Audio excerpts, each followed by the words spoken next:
टुनटुनी का दुख भरा कहानी। सुंदरवन के जंगल में चंपा कौवी अपनी बहू टुनटुनी के साथ रहती थी। टुनटुनी का पति सुंदर कौवा खेती करके अपने परिवार का पेट पालता था। एक दिन बहुत तेज बारिश हो रही थी। उस समय सुंदर अपने खेत में काम कर रहा था। अचानक बिजली जोरों से चमकती है और सुंदर के खेत में गिर जाती है, जिसकी चपेट में सुंदर कौवा आ जाता है और उसकी मौत हो जाती है। फिर शाम हो जाती है। टुनटुनी घर पर सुंदर कौवे का इंतजार कर रही थी। माँ जी, पिंकी के पापा अभी नहीं आए, बहुत देर हो गई है। मेरा तो जी घबरा रहा है और ये बारिश के रुकने का नाम नहीं ले रही है। तू ज्यादा सोच मत बहू, मैं अभी जाकर देखती हूँ कि सुंदर बेटा कहाँ रह गया। चंपा कौवी अपनी बेटी को देखने खेत पर जाती है। वहाँ सुंदर कौवे को मरा हुआ देखकर वो जोर जोर से रोने लगती है। हे भगवान, ये तूने क्या कर दिया? एक ही तो घर में कमाने वाला था, तूने उसे भी अपने पास बुला लिया। अब मेरे बहू और पोती का कौन पेट पालेगा? किसी तरह वो रोती बिलखती घर पहुँचती है। टुनटुनी बहू, हम लोग लुट गए, बर्बाद हो गए। क्यों माँ जी, क्या हो गया और ये कहाँ है? जल्दी बोलिए माँ जी, मुझे बहुत डर लग रहा है।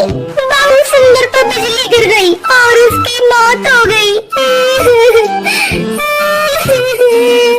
इतना सुनते ही टुनटुनी बेहोश हो जाती है। थोड़ी देर बाद बड़ी मुश्किल से टुनटुनी को होश आता है।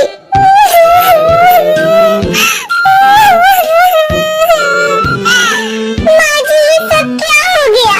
अब हमारा क्या होगा? एक वही तो थे हमारे घर में कमाने वाले, अब नन्ही सी बेटी का कौन ध्यान रखेगा?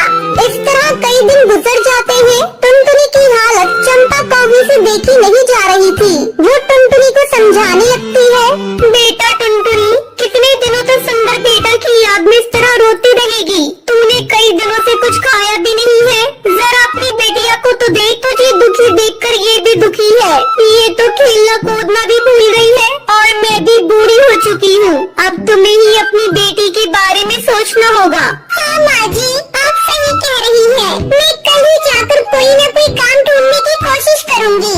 अगले दिन टुनटुनी काम की तलाश में दूसरे जंगल जाती है। वो देखती है कि खेत में कुछ पक्षी काम कर रहे हैं और पास में उस खेत का मालिक बाज एक कुर्सी पर बैठा हुआ है। टुनटुनी चिड़िया उसके पास जाती है। मालिक, क्या मुझे भी आपके खेत में काम मिलेगा? मैं एक दुखियारी चिड़िया हूँ, मेरे घर कोई और कमाने वाला नहीं है। ठीक है, तू भी लग जा काम पर। टुनटुनी चिड़िया खेत में काम करने लगती है, लेकिन उसका मन काम करने में नहीं लगता। ये देखकर खेत का मालिक उसके पास आता है। तुझे तो ढंग से काम करना नहीं आता, चली जा, यहाँ तेरे लिए कोई काम नहीं। दुखी मन से टुनटुनी घर लौट आती है। माँ जी, मेरी तो किस्मत ही फूटी है। मुझे एक जगह काम मिला था, लेकिन उस काम को ठीक से नहीं कर पाई, जिसके कारण मालिक ने मुझे निकाल दिया। अब तो मुझे अपने परिवार को चलाने के लिए एक ही उपाय सोच रहा है। क्यों न हम लोग अपने ही खेत में आलू उगाएं? आलू की खेती करने में मेहनत भी कम लगेगी और मुनाफा भी ज्यादा मिलेगा। आलू को बेचने की भी कोई समस्या नहीं है। हम उसे शहर में ले जाकर अच्छी कीमत पर बेच दिया करेंगे। ये बात तो तूने बहुत अच्छी कही बहू। कल ही हम दोनों चलकर आलू की फसल लगाएंगे। ऐसा सोचकर दोनों सास बहू अगली सुबह अपने खेत की सफाई करती हैं और आलू की फसल लगाती हैं। कुछ ही दिनों में उनकी आलू की फसल तैयार हो जाती है। बहू, जल्दी हम लोग अपनी फसल को शहर ले जाकर बेच देंगे। 2 दिन बाद टुनटुनी और उसकी सास अपनी फसल को शहर ले जाती है और उसे अच्छी कीमत पर बेच देती है। सेठ जी, ये ऑर्गेनिक आलू है, इसमें कोई केमिकल का प्रयोग नहीं हुआ है। ऑर्गेनिक आलू लाओ लाओ, मुँह मांगी कीमत ले जाओ। नोटों की गड्डी देखकर दोनों बहुत खुश होती हैं। फिर खुशी खुशी अपने घर लौटती हैं। बेटा ये ले, मैं तेरे लिए शहर से गुब्बारे लेकर आई हूँ। गुब्बारे देखकर पिंकी खुश हो जाती है और उससे खेलने लगती है। देखा बहू, तुझे खुश देखकर आज पिंकी भी खुश है। अब तो इसके साथ बैठकर खेल। मैं सबके लिए भोजन बनाती हूँ। चंपा भोजन बनाने चली जाती है। इस तरह पूरा परिवार हंसी खुशी के साथ रहने लगता है।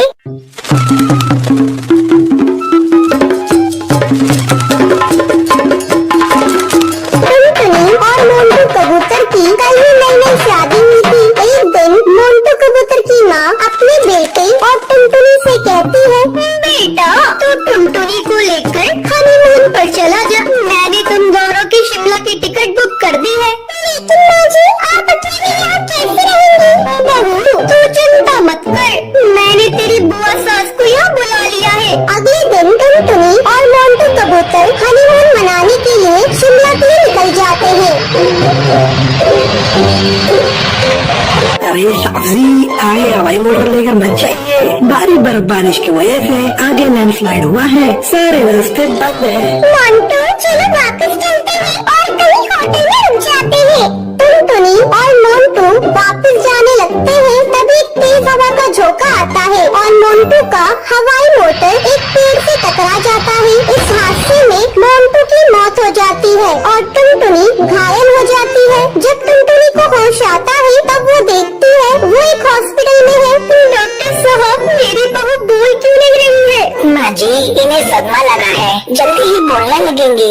कुछ दिनों के बाद मोंटू की माँ टुनटुनी को घर लेकर आती है। घर आकर टुनटुनी की बुआ सास, भाभी, आपको अभी भी समझ नहीं आया? आपकी बहू अपशगुन है, आते ही इसने अपने पति को खा लिया। जी ऐसा मत कहो, मेरी बहू अपशगुन नहीं है। मैंने अपना बेटा खोया है तो इसने भी तो अपना पति खोया है। इसमें बेचारी का क्या दोष? पति के गम में न ठीक से खा रही है न ठीक से बोल पा रही है। इसी तरह रोज बुआ सास टुनटुनी को कोसती रहती थी। मोंटू की माँ से टुनटुनी का उदास चेहरा देखा नहीं जा रहा था। ऐसे में एक दिन वो टुनटुनी से कहती है, टुनटुनी, तो अपनी पढ़ाई फिर से शुरू कर दे, तो फिर से कॉलेज जाना शुरू कर दे बेटा।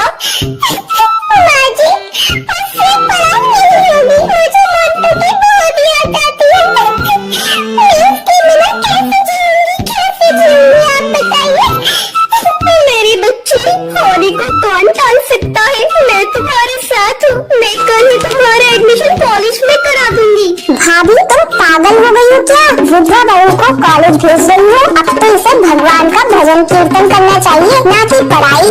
देखो दीदी, पहले टुनटुनी मेरी बहू थी पर अब मेरी बेटी है। मैं अब उसकी हर सुख दुख का ख्याल रखूंगी। अगर वो कॉलेज जाने लगेगी तो मोंटू के गम को भी भुला पाएगी और अपने पैरों पर भी एक दिन खड़ी हो जाएगी। अगले दिन से टुनटुनी कॉलेज जाना शुरू करती है। कुछ दिन ऐसे ही गुजर जाते हैं। एक दिन कुछ गुंडे टुनटुनी को छेड़ रहे थे, तभी कॉलेज का एक स्टूडेंट उन गुंडों से भिड़ जाता है। तुम्हें किसने इजाजत दी कॉलेज की चिड़ियों को छेड़ने की? शिक्षा के मंदिर में तुम सब गुंडागर्दी करने आते हो? चलो भागो यहाँ से, वरना मैं पुलिस को बुलाऊंगा। पुलिस का नाम सुनते ही वो कौवे वहाँ से 9-11 हो जाते हैं।